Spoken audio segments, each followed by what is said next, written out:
Complains है लोगों की, please do not watch this video if you have complaints with your life.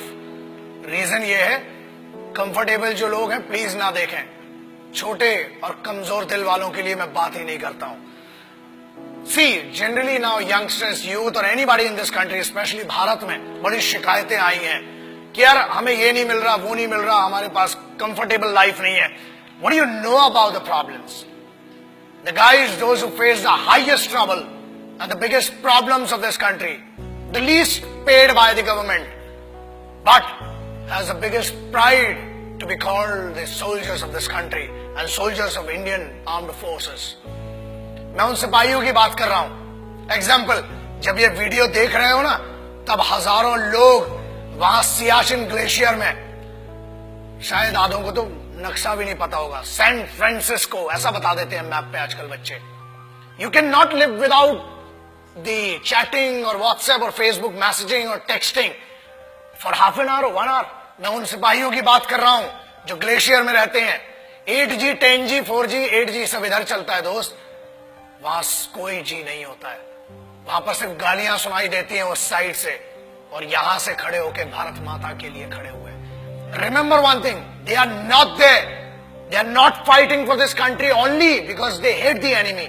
वो इस देश में रहने वाले लोगों से बहुत मोहब्बत करते हैं, इसलिए वो वहां पर है। They are not there for the payment which is given to them, they are not there for the privileges which are not given to them. Privileges are given to you, the facilities are given to you. फिर भी इतनी complains, अरे पानी गिर गया, हम college नहीं जा पाएंगे, ये हो गया। बहुत कंप्लेन्स है माँ बाप से इन बच्चों को। Remember that. दोस्त, कंप्लेन करने के लिए बहुत लोग हैं, लेकिन वो कंप्लेन नहीं करते हैं। क्यों नहीं करते हैं? Because they are fighting for this land, they are fighting for this country, they are fighting for that emotion of freedom, they are fighting for that emotion which belongs to you, which doesn't belong to them. वो एक sense of responsibility, sense of security आपको देने के लिए रात भर खून में खड़े हुए हैं। आप बात करते हो -50 जनरल टेम्परेचर है सियाचिन ग्लेशियर का, -50 जनरल। जब आप ये वीडियो देख रहे हैं, हजारों सिपाही आज भी अपने खून को सुखाकर वहां पर लड़ रहे हैं। They cock up their rifles, they write their last letters to their families, और उसके बाद एक दूसरे की नजरों में इसलिए देखते हैं कि मेरे यार ये नहीं पता कि कल मैं तेरे साथ बैठकर खाना खा पाऊंगा कि नहीं। बोलना तो बहुत दूर की बात सोचिए, आप सोच भी नहीं सकते किन कंडीशंस में वहां पर। And remember one thing, I am not talking about the highest battle ground of the country, I am talking about the highest battle ground in the world. This is the only place which is called the highest battle ground in the world, and it is written in the history of the world wars. It is written in the history of warfare. जहां लोग श्वास नहीं ले सकते ना, लोग कहते हैं कि हमने 50 या 500 मीटर की दूरी पर या ऊंचाई पर लड़ा है। ये हजारों मीटर की ऊंचाई पर है, जहां सांस नहीं आती है, दिखाई नहीं देता है।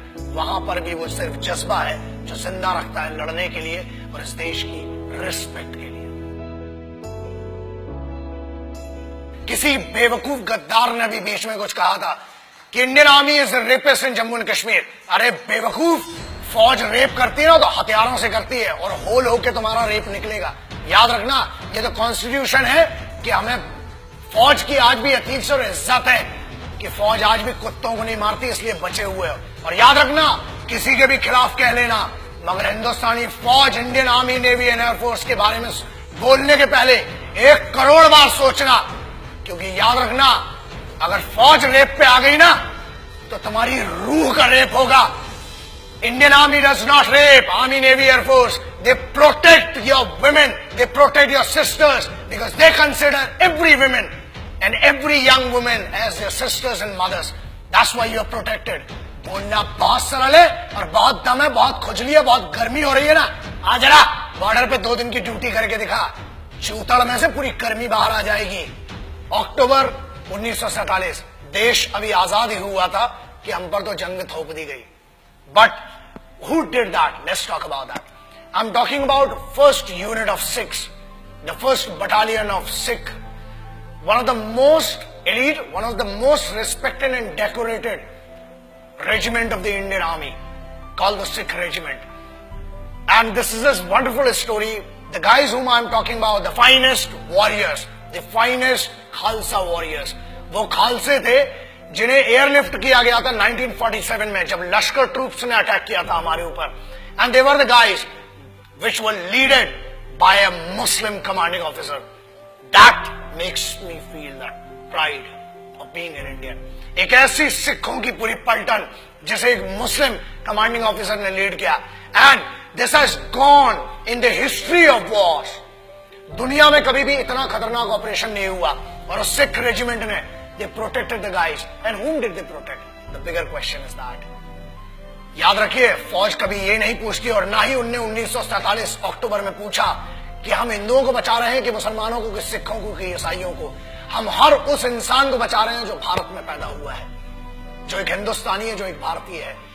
I am talking about the organisation which in none of the cases can be called corrupt or can be called manipulated organization.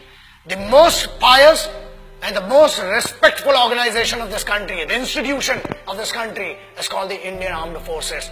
So that's why I always say respect our forces, because they are the actual protectors and actual sons of this country. Jai Hind, Vande Mataram.